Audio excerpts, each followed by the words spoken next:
Tapi ketahuilah jamaah bahwa umat Islam tidak kenal dengan hari ibu. Sekali lagi muslimin, kita nggak kenal dengan hari ibu. Kenapa? Karena semua hari kita milik ibu kita. Pantaskah ibu kita? Pantaskah ibu kita yang hamil kita selama 9 bulan, melahirkan kita, mempertaruhkan nyawanya, menyusui kita, sehingga tubuh kita semua tidak lain adalah darah dagingnya. Dan antum bisa melihat pusar yang ada di perut antum. Antum kalau mandi, antum melihat pusar antum. Dari situ antum pernah minum darah ibu antum selama 9 bulan. Dari sana. Pantaskah orang yang berkorban segala-galanya buat kita dapat 1 hari dari kehidupan kita? Hanya sehari, hanya sebuah hadiah, hanya ucapan terima kasih sekali dalam setahun, dalam 354 hari. Dalam setahun berapa hari jemaah? Dalam setahun berapa hari? 354 atau 355. Itu umat Islam, kalender Hijriah. Tapi kalau antum pakai kalender Masehi 365, kita umat Islam. Apakah pantas ibu kita hanya dapat 1 hari? Kata Nabi sallallahu alaihi wasallam, "Raghima anfuh, thumma raghima anfuh, thumma raghima anfuh." Qila man ya Rasulullah? Celaka itu orang, sengsara itu orang, penuh dengan debu hidungnya itu orang. Qila, siapa ya Rasulullah SAW? Siapa orang itu? Man adraka walidayhi aw ahadahuma thumma lam yadkhulil jannah.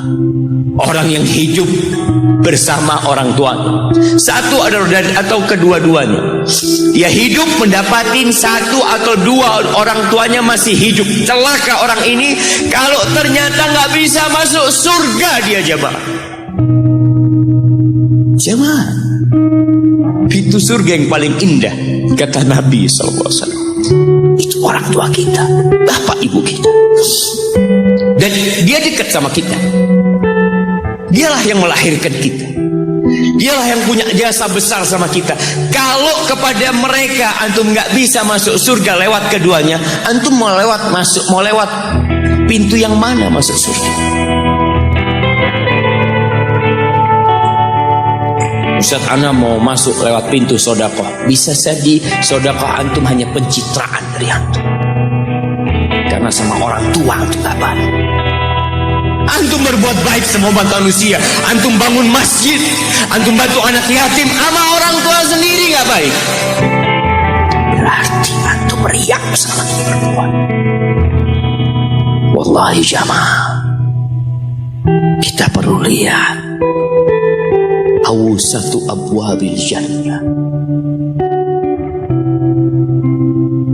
Pernah ada seorang yang bertanya kepada Abu Darda. Dia mengatakan, ya Abu Darda, ibuku nyuruh aku menceraikan istriku. Kata Abu Darda, sami'tu Rasulullah sallallahu alaihi wasallam yaqul, aku mendengar Rasulullah SAW bersabda, al-walid awsatu abwabil jannah.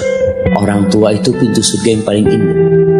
Fa in syi'ta fa'adi dzalikal bab aw ihfadhu. Kalau engkau mau, engkau buang itu pintu. Kalau engkau mau, engkau jaga itu pintu. Wallahi jamaah, enggak main-main urusan berbakti sama orang tua. Sebagian umat Islam hidup dengan gaya orang-orang kafir. Memang di barat itu, mungkin gak semuanya, itu anak kalau umur 18 tahun itu sudah bebas. Dia mau berbuat apa, orang tuanya tidak bisa intervensi. Makanya kadangkala ya ada umat Islam di sana jamaah. Di Amerika, anaknya teman dia lagi ziarah ke rumah temennya dari Jamaika. Dia tanya, mana putrimu Fulanah kemana? Tidak tahu. Sudah mau jadi pelacur, jadi penyanyi, jadi apa? Orang tua sudah tidak bisa intervensi. Itu dalam kehidupan mereka. Dan mereka juga anak-anak tidak ada kewajiban untuk memberikan nafkah kepada orang tuanya. Dalam budaya mereka selesai sudah. Sehingga banyak di sana panti jompo, tempat orang tua dititipkan di sana. Kenapa? Karena anaknya udah hanya mengingat ibunya setahun sekali. Mengingat, nggak ada hari bapak, ada hari bapak jangan. Ada. Belum. Ada hari bapak. Di Indonesia ada. Tanggal berapa? Anak kok nggak pernah dapat hari bapak ya?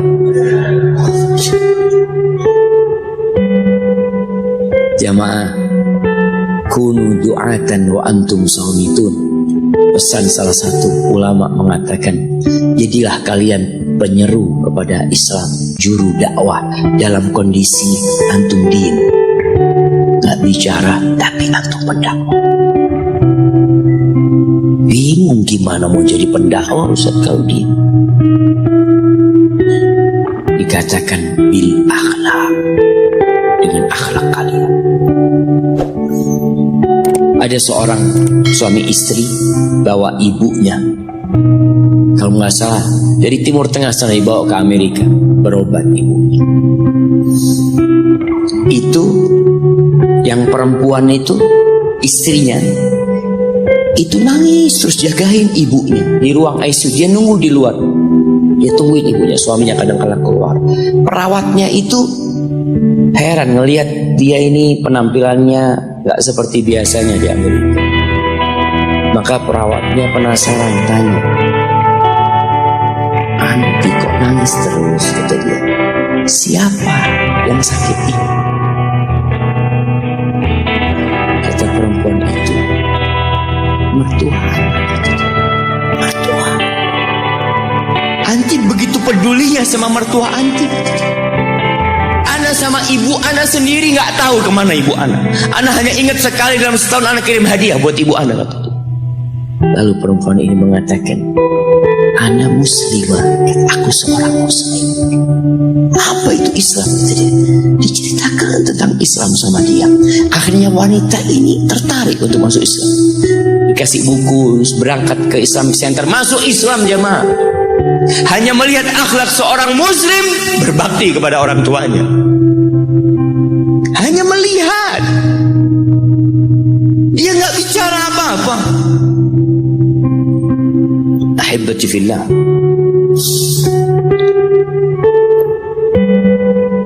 Di surat Al-Ahqaf ayat 15.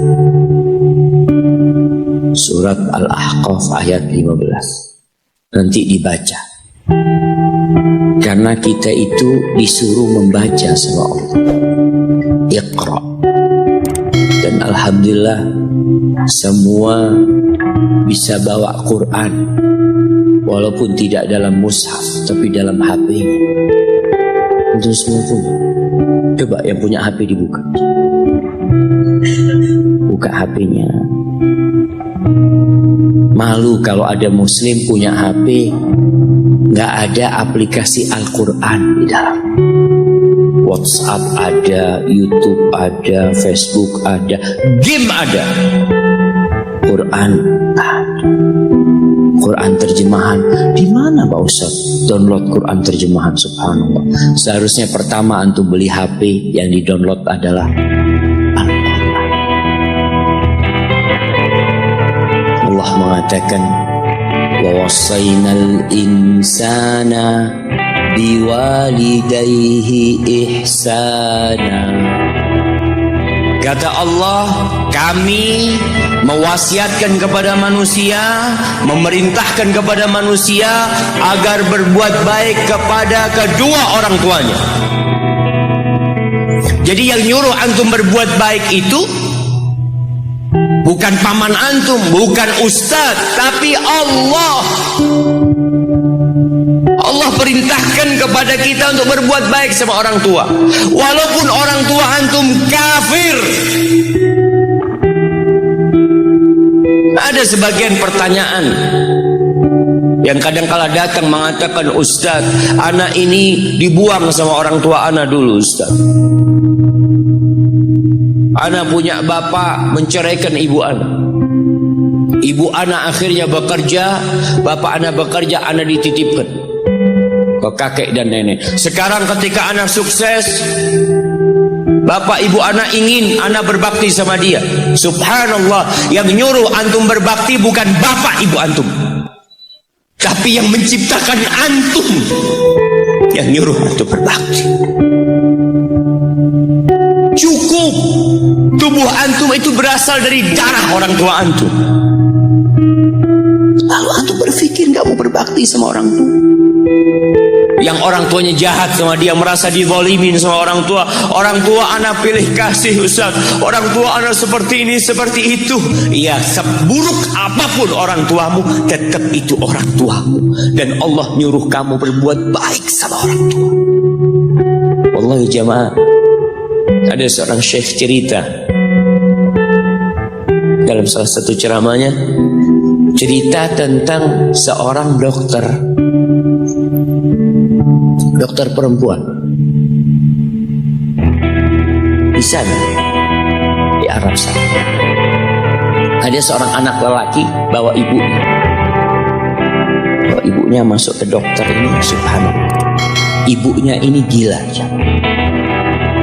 anak-anak muda belum nikah, dia bawa ibu. Nanti ibunya tersenyum sendiri, ketawa sendiri. Masuk ke ruang dokter itu, mejanya dokter diputerin sama ibunya.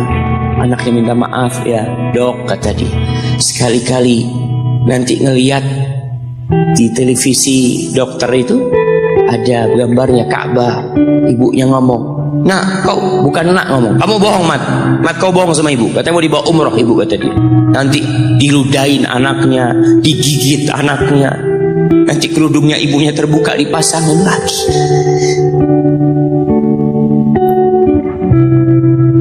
Itu dokter tanya sama anaknya, ini siapa? Ibu anak, katanya. Sejak kapan dia seperti ini? Sejak lahir. Loh, terus gimana engkau bisa lahir? Iya, sama kakek anak, ibu anak dinikahkan, tapi 10 bulan ceraikan. Ya karena seperti ini, Pak, anak lahir dari rahim ibu anak. Dan seperti ini kan? Iya, kata dia. Engkau berbakti sama dia, kata dia. Dia kan gak kenal sama engkau. Iya, dia gak tahu sama anak, tapi Allah tahu kalau dia ibu anak. Allah tahu kalau dia ibu anak harus berbakti. Ditanya, ibumu sakit apa? Ibu kena gula, katanya. Kena ini semua. Setelah dikasih resep, itu dokter cerita, pasiennya keluar, ditutup pintunya. Dokter ini nangis. Dia mengatakan, ana sering dengar ceramah tentang birrul walidain. Ana sering mendengarkan tausiah ustaz tentang berbakti kepada orang tua, tapi ana baru sekarang melihat kebaktian seorang anak sama tuanya. Ibunya gila, dia tetap berbakti. Dan dia mengatakan, iya, ibu anak gak tahu sama anak, tapi Allah tahu kalau dia ibu anak. Dan yang ngasih wasiat supaya kita berbakti sama orang tua itu Allah, jemaah. Apapun yang dilakukan orang tua kita,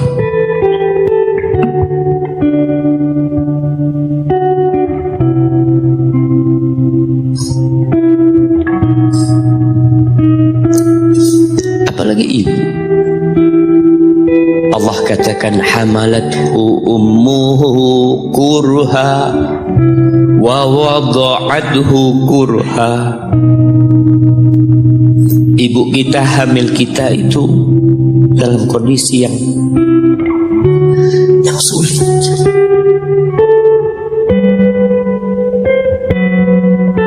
Ada ibu yang harus bed rest demi anaknya lahir. Demi kita lahir, ibu kita itu bed rest. Capek dikit keluar darah. Ada yang harus hamil kita dalam kondisi dia ditinggal sama suaminya. Dia harus cari nafkah sendiri. Ada yang harus muntah-muntah demi kita. Allah. Lalu kita berdiri buat ibu kita, capek. Diceritakan seorang, ya kita semua tahu ceritanya, tentang 3 orang yang masuk ke dalam gua. Kemudian gua itu tertutup dengan batu yang menggelinding. Lalu mereka bertawasul dengan amal soleh mereka. Salah satunya yang mengatakan, Ya Rabbi, Allahumma, Ya Allah, aku punya 2 orang tua. Aku punya 2 orang. Yang aku senantiasa memberikan susu kepada keduanya sebelum keluarga yang lain minum susu. Dia sudah menikah, dia punya istri, punya anak. Pada suatu hari, ya Allah, aku kejauhan cari rumput, sehingga aku balik dalam kondisi orang tua sudah tidur. Maka aku pereskan susu buat keduanya, ya Allah. Allah tahu, tapi dia mau cerita sama Allah. Dia ingin tawasul dengan amal soleh dia. Lalu aku taruh di wadah. Aku datang ke bapak ibuku, mereka tidur. Maka aku berdiri di hadapan kedua. Jamaah, bukankah bisa dia taruh di sebelah meja ibunya susu itu? Dia ambilkan meja, taruh di sana, dia bisa tidur. Dia sudah berbakti sama orang tuanya dengan seperti itu. Tapi anak ini tidak. Aku berdiri, ya Allah, aku gak ingin membangunkan keduanya. Dan aku terus berdiri, aku pegang itu susunya. Sampai mau subuh bangun, aku serahkan kepada kedua. Anak-anaknya nangis minta susu. Kata dia, lah, sampai bapak ibu aku minum. Kalian jangan minum. Kita kadang-kala sudah menikah lebih peduli sama istri kita, lebih peduli sama anak-anak kita. Nggak ada hadis yang mengatakan anak itu pintu surga, jemaah. Yang ada itu orang tua pintu surga. Kita peduli sama anak-anak kita. Beli oleh-oleh buat istrinya. Ditelepon istrinya mau apa, kepingin apa. Pernah kan kau telepon ibumu? Tanya, Umi kepingin apa, Umi? Ana lagi dalam perjalanan, Umi. Jangan. Itu anak, Masya Allah, dia berdiri. Kenapa dia kuat, jamaah? Karena dia tahu Allah yang nyuruh dia berbakti. Mungkin tidak ada yang melihat berdirinya dia, tapi Nabi ceritakan berdirinya dia. Dari malam jamaah sampai pagi, berapa jam itu? Dia ingat, ibuku hamil aku 9 bulan. Capek. Ana semakin tahu dengan tugas besar seorang ibu dan pengorbanan seorang ibu. Setelah Ana menikah, setelah Ana tahu bagaimana istri Ana hamil, ketika dia harus tidur gak enak, makan muntah aja, Ana melihat istri Ana sampai lemas dia. Ana ingat begini ibu Ana hamil. Lalu kita lupa, jemaah. Kita sok sukses, mungkin engkau lebih sukses dari orang tuamu. Tapi kalau nggak ada bapak ibu, engkau nggak akan pernah lahir di muka bumi. Allah ceritakan ibunya hamil dia. Wa wada'athu kurha, dan melahirkannya dalam kondisi sulit. Kadangkala perut ibu kita itu disobek. demi kita keluar dari perut ibu kita. Antum meninggalkan luka di ibu, itu dijahit. Kalau antum anak ketiga, Allahu Akbar, berapa kali dibelah perut ibu kita coba. Tubuhnya jadi jelek gara-gara kita. Tapi dia nggak peduli, yang penting antum lahir dengan selamat. Kalau ibu kita dikasih pilihan, ini nggak bisa diselamatkan dua-duanya, salah satunya akan meninggal dulu. Kira-kira apa kata ibu antum? Iya, nggak apa-apa dok, selamatkan bayinya dok. Nggak apa-apa dok, biar dia lahir dok. Subhanallah. Berapa banyak ibu yang meninggal dunia ketika dia melahirkan anak. Wa hamluhu wa fisaluhu 30 syahra. Hamilnya dan menyusuinya itu 30 bulan. Artinya bukan ketika antum lahir selesai lelahnya ibu kita. Memang ketika antum lahir dengan selamat, Allahu Akbar, ibu itu lupa dengan rasa sakit dia 9 bulan.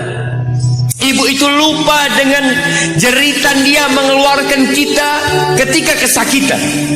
Itu lupa. Dia tersenyum, dia bawa anaknya, ditaruh di dadanya. Allahu Akbar. Kalaupun ada air mata yang menetes, itu air mata kebahagiaan orang tua dengan hadirnya kita di muka bumi ini. Lalu kita bisa berjalan. Kita nggak bisa apa-apa lahirnya. Allah rekam kebaikan ibu kita. Kita disusui sendiri. Berapa bulan? 2 tahun. 24 bulan disusui. Mungkin ada yang kurang, mungkin ada yang lebih. Tapi yang jelas kondisi kita tidak bisa berbuat apa-apa. Kita hanya bisa menangis, jemaah.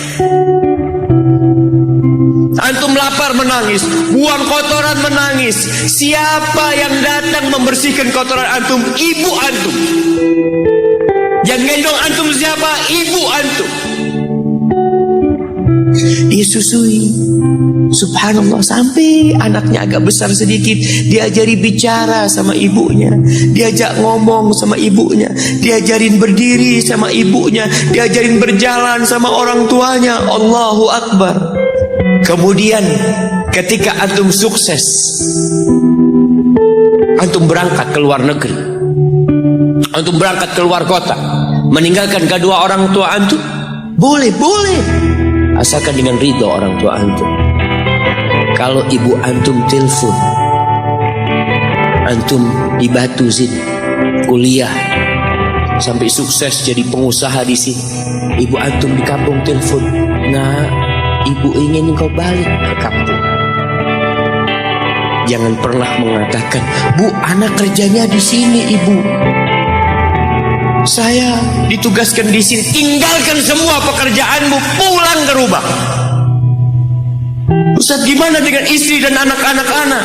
Yang ngasih makan istri sama anak-anak antum itu Allah Jalla Jalla. Bawa pulang ke kampung, hidup sama ibu antum. Jamaah, ada seorang sahabat yang izin untuk berjihad, izin untuk mendapatkan surga yang paling tinggi, izin untuk bisa memberikan syafaat kepada 70 dari keluarganya. Kalau dia mati syahid, dia datang kepada Nabi SAW, ditanya, bapak ibumu hidup? Iya, kata dia. Pulang engkau ke sana, fasammal jannah, di sana ada surga. Ilzam rijlaya, engkau tetap di kaki ibu. Ini mau jihad, bukan mau cari fulus, jamaah. Bukan mau cari kenikmatan dunia, dia mau cari surga. Tapi pintu surga yang paling baik orang tua dapat jauh-jauh. Jamaah, Allah, ketika antum nangis di kasur ibu, di dapur lagi masak, dimatikan kompornya, dia datang jumpai antum. Antum lihat, anda sering lihat ketika kajian, bagaimana seorang ibu yang gendong anaknya yang nangis. Dia ingin dengarkan kajian, tapi engkau menghalangi dia untuk mendengarkan kajian dengan baik. dia harus gendong. Kadang-kala nggak boleh deket-deket kajian, yang bawa anak tempatnya lain, dan dia nurut. Engkau ganggu hidup dia dari sejak engkau lahir. Kemudian setelah engkau dewasa, engkau nggak berbakti sama ibu. Lupa dengan wa hamluhu wa fisaluhu 30 syahr. Di masa Umar bin Khattab, ada seorang yang datang kepada Umar mengatakan, "Ya Amirul Mukminin,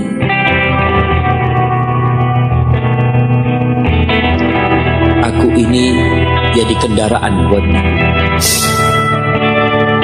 Aku ini yang membersihkan kotoran ibu, dan aku palingkan wajah. Ibuku sudah lumpuh, gak bisa apa. Dan aku berusaha untuk berbakti sama ibu. Aturani qad jazaituha. Gimana menurut? Apakah aku sudah balas kebaikan ibuku?" Kata Umar, "La." Enggak, belum. "Ya Amirul Mukminin, bukankah aku sekarang ini telah berbuat kepada ibuku seperti ibuku berbuat kepadaku waktu aku kecil?" Artinya sama pekerjaannya sekarang ini. Aku yang menyuapin ibuku, aku yang membersihkan ibuku, yang mengantarkan dia ke kamar mandi. Semua yang pernah dilakukan ibuku, kira-kira sudah aku lakukan semua sekarang. Kata Umar, enggak sama, katanya. Ibumu waktu merawatmu ketika engkau kecil, ibumu berharap engkau bisa hidup. Sedangkan engkau sekarang merawat ibumu ketika sudah tua sakit-sakitan, engkau berharap ibumu mati. Allah, iya, kita kadang-kadang merasa lelah merawat ibu yang sudah tua. Merasa kadang-kadang, ya Allah, kalau ibu ini meninggal insya Allah lebih baik. Antum mau istirahat. Allah, iya, belum. Suatu hari tatkala Abdullah bin Umar tawaf, ada seorang yang menggendong ibunya sambil dia bersenandung mengatakan, "Inni anal ba'iru hal mudhallalu in udhirat rikabuha lam udhar." Aku ini adalah tunggangan ibuku yang taat dan patuh. Kalau tunggangan-tunggangan lain itu dikagetin, kaget. Aku tidak pernah membuat ibuku kaget di atas punggungku. Lalu bertemu dengan Abdullah bin Umar bin Khattab. Ia bertanya, "Kira-kira aku sudah balas enggak kebaikan ibuku? Aku ini bawa ibuku dari Yaman. Dari Yaman. Mungkin 2000 kilometer. Dia gendong ibu. Sampai melaksanakan ibadah haji semua dia di punggung, ibunya di punggungnya. Dia tanya, aku sudah balas enggak kebaikan ibuku?" Apa kata Abdullah bin Umar bin Khattab? "Wala bi talqatin min talaqat." Rasa sakit ibumu ketika dia mengeluarkanmu, yang ibu itu kesakitan, satu rasa sakitnya belum engkau balas. Bagaimana dengan kebaikan dia yang lainnya? Tapi engkau telah berbuat baik kepada ibu. Maka kita nggak boleh merasa sudah berbuat baik sama ibu kita, apalagi merasa sudah balas budi. Na'udzubillah. Lalu Allah ceritakan kondisi manusia. Tetap kita masih di surat Al-Ahqaf ayat 15. Allah mengatakan, hatta idza balagha ashuddahu wa balagha 40 sana. Sampai ketika manusia ini mencapai masa mudanya, masa kuatnya, sampai umur 40 tahun, orang ini berkata, qala rabbi auzi'ni an ashkura ni'mataka allati an'amta alayya wa ala walidayya wa an a'mala salihan tardah wa aslih li fi dhurriyyati inni tubtu ilaika wa inni minal muslimin. Ini doa yang dianjurkan dibaca kalau orang umurnya 40 tahun. kebanyakan kita 40 tahun juga nggak baca doa. Kenapa? Kita kurang peduli dengan ajaran agama kita.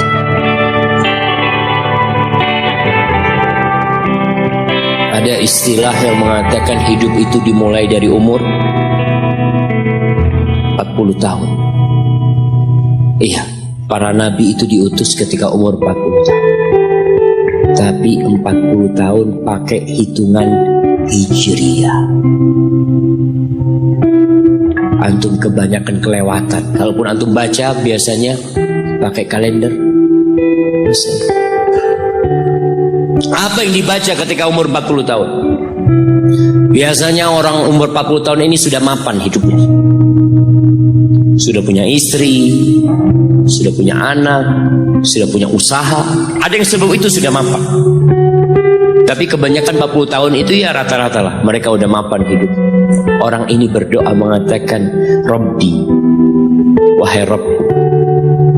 Jamaah, kebanyakan doa para nabi dalam Al-Quranul Karim itu memakai nama Allah Ar-Rabb, Rabbana, Rabbi.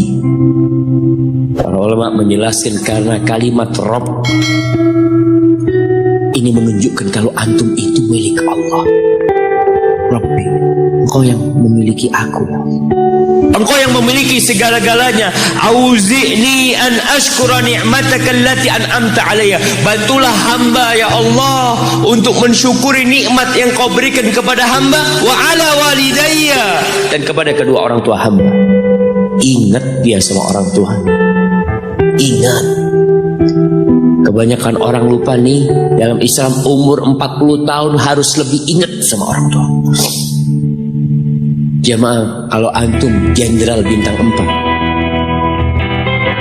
kalau antum seorang gubernur atau seorang raja atau seorang presiden pun, ketika antum berhadapan sama bapak ibu antum, pangkat antum tetap anak. Mungkin orang tua antum gak lulus SD, mungkin gak pernah mengenyam bangku kuliah. Antum mungkin dokter, mungkin profesor, orang yang dihormatin orang. Jangan minta penghormatan dari bapak dan ibumu. Engkau yang harus menghormatin keduanya. Maka diingatkan orang umur 40 tahun, ingat sama orang tua. Antum melihat di mana antum campakkan orang tua antum, di mana antum tinggalkan orang tua antum. Ridallah fi ridal walidain.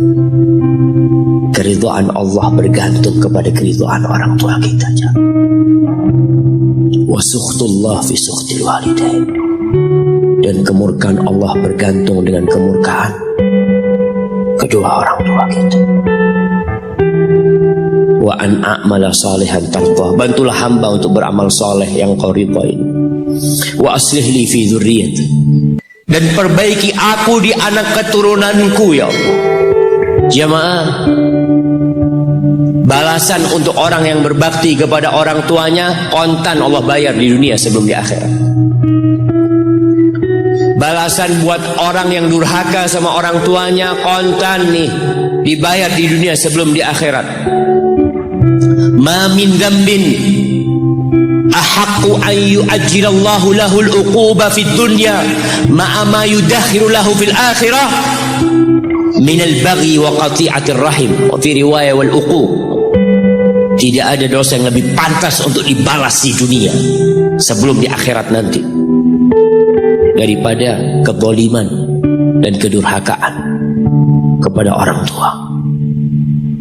Jadi kalau bicara berbakti sama orang tua, itu bukan kita ngasih tahu sama anak kita, nah kamu harus berbakti sama orang tua, nah kamu harus seperti ini pada orang tua. Nggak perlu.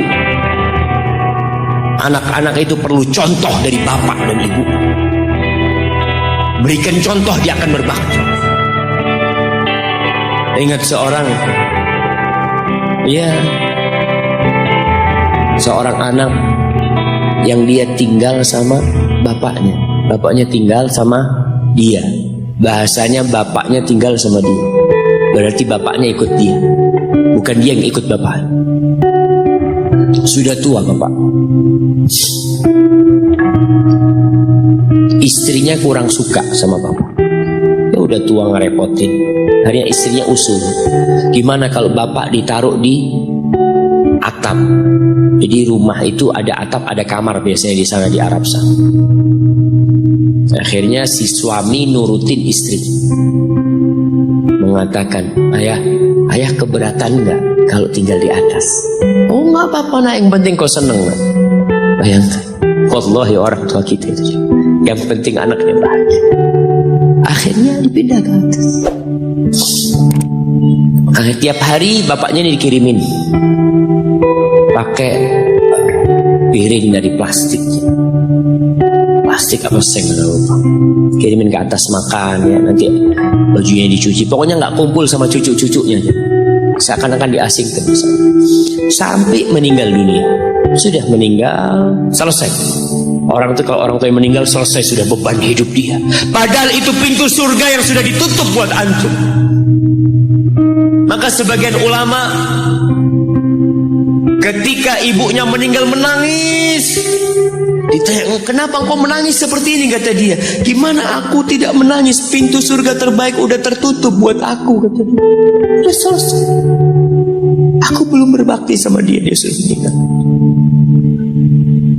Akhirnya ketika meninggal dikubur, bapak anaknya ini mau bersih-bersih kamar bapak bersama anak dia. Bersih-bersih, sudah dimasukin kantong hitam ya, semacam. Ketika piring tempat anaknya ini ngirim makanan buat bapaknya, mungkin cucunya juga ngirim buat bapaknya, mau dibuang, kata anaknya, ayah jangan ayah, buat aku ayah. Kenapa nak? Buat apa piringnya? Iya ayah, nanti kalau ayah sudah tua, aku akan pakai ini buat ayah. Anak kecil nggak tahu apa-apa aja. Dia pikir itulah berbakti sama orang tua. Dia ingin mengulangi apa yang dia lihat, dia ingin praktekkan sama bapak. Bukan karena dia ingin durhaka, bukan. Karena dia berpikir itulah kebaktian jemaah. Ketika si anak ini melihat anaknya mengatakan itu, dia nangis dia jemaah. Dia ciumin baju bapaknya yang ada di sana. Selesai sudah jemaah. Selesai, pintu surga itu sudah ditutup buat antum. Maka nggak perlu antum kasih ceramah anak antum tentang berbakti. Antum minta sama Allah, perbaikin di anak keturunanku ya Allah. Iya, agar mereka berbakti, bermanfaat buat kedua orang tuanya, buat negeri ini, buat agamanya. Tapi tidak hanya dengan omongan. Kalau seorang ayah suka duduk sama ibunya, pijetin kaki ibunya, antum suka ambilin sandal buat bapak antum. Kadangkala kan orang kalau pakai sandal masuk rumah itu sandalnya ngadep ke rumah, antum suka belokin. Antum keluar dari masjid, sandal bapak antum lurusin. Antum gak usah suruh anak antum melakukan itu sama antum, dia akan lakukan itu sendiri. Birrul walidain, berbakti kepada ibu khusus, itu bukan ceramah yang disampaikan, bukan pidato yang disampaikan oleh seorang orator, enggak, tapi sesuatu yang kita praktekkan dalam kehidupan. Inni tubtu ilaika wa inni minal muslimin. Ya Allah, aku taubat ya Allah, aku mohon ampun kepadamu, aku termasuk orang-orang yang bersalah diri. Jamaah, man ahqun nas bi husni sahabat. Siapakah manusia yang paling pantas mendapatkan kedekatan kita sama dia? Sahabati. Bukan hanya servis dari kita, tapi pendampingan dari kita. Kita lebih sering duduk sama sahib-sahib kita. Ini ketika sahabat bertanya, siapa ya Rasul sallallahu alaihi wasallam? Qala ummu, ibumu. Qultu summa man? Setelah ibu siapa? Ummuka, ibumu lagi. Qultu summa man ya Rasulullah? Iya, aku tahu ibu. Kemudian ibumu lagi. Qultu summa man? Summa abuk, baru bapakmu, baru orang yang dekat lainnya. Bayangkan Rasulullah sallallahu alaihi wasallam ya, sampaikan ini kepada ya aktivis gender yang mengharapkan persamaan lelaki dengan wanita. Di dalam agama kita wanita diletakkan 3 kali di atas laki-laki dalam kebaktian. Bukan sama bapak, tidak. Maka bapak jangan pernah iri ketika melihat anaknya lebih cinta sama ibunya, lebih berbakti sama ibunya, karena itu syariat Allah Jalla Jalaluh. Iya, kita tetap berbakti sama bapak kita, tapi ibu kita, kenapa kok ibu 3 kali? Bapak tidak ikut hamil. Rasa lelah ibu tidak pernah dirasakan bapak. Bapak tidak ikut melahirkan. Dia tidak pernah merasakan rasa sakit melahirkan. Bapak tidak pernah menyusuin. 3 ini pekerjaan ibu, sehingga ibu dikasih tempat yang lebih tinggi. Jamaah, bihusni sahabati, dengan pendampingan kita, dengan kebaikan kita, ibu kita. Maka berusaha jamaah untuk sering-sering kumpul sama ibunya. Tadi kalau antum keluar kota, masya Allah jamaah, anda bertemu dengan seorang lelaki yang sudah tua, dia hampir 60-an, ketemu di pesawat dari Jember ke Surabaya. Dia datang, dia cium tangan anak ngomong, apa nih, kata dia, anak yang lebih pantas cium tangan antum, anak ngomong. Dia cerita, Ustaz, anak itu sering dengar ceramah Ustaz, tapi nggak peduli. Sampai suatu hari anak dapat kiriman video tentang berbakti sama ibu. Anak punya ibu sudah 70 tahun Ustaz, ada di Jember. Anak kejar di Jakarta. Anak ingin ibu ke Jakarta, ibu nggak tahan, ibu minta di Jember. Anak minta ridhonya, ibu ridho, anak tetap kerja di Jakarta. Anak dulu pulang Ustaz, ya kalau ada acara, ada yang menikah, Idul Fitri, itu dah pulang. Tapi sekarang sejak anak mendengar ceramah Ustaz tentang berbakti sama ibu, anak sebulan 3 kali pulang ke Jember Ustaz. Duit bisa dicari, tapi ibu kalau mati, antum akan menyesal. Antum gak bakal ketemu lagi. Akan datang satu saat antum hanya ingin melihat wajah ibu antum, gak ada lagi. 3 kali dia jamaah. Jangan takut duit antum habis untuk berbakti sama ibu. Jangan berpikir kalau uang untuk beli tiket terus Ustaz habis, ya Allah, antum gak percaya sama Allah. Rasul sallallahu alaihi wasallam mengatakan, man ahabba ayyubsata lahu fi rizqihi wa yunsa lahu fi athari falyasil rahimah.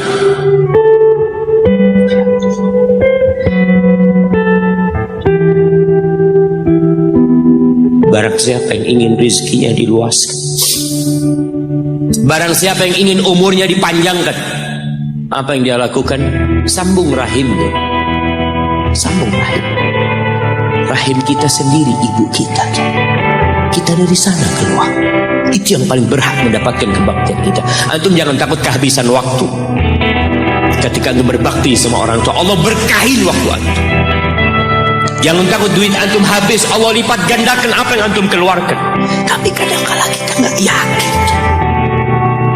Kita berpikir hitung-hitungan, aduh anak kalau ngasih orang tua berangkat pulang berapa, kalau dihitung aduh nggak masuk Ustaz hitungannya. Antum biarkan malaikat yang itu. Kiraman katibin ya'lamuna ma taf'alun. Allah tuh punya malaikat mulia yang tugasnya mencatat. Dia tahu dengan apa yang antum kerjakan. Biarkan mereka yang mencatat. Biarkan mereka yang menghitung. Wallahi jamaah, kita tuh disuruh dekat sama orang tua kita. Apalagi kalau orang tua kita minta. Kalau enggak, ya mungkin dia ridho jauh. Tapi jangan dipikir dia suka antum jauh dari dia. Maka sebagai bentuk kebaktian anak, tetaplah antum dekat sama orang tua. Yang terakhir, di surah Luqman, ketika Allah mewasiatkan agar kita berbakti sama orang tua kita,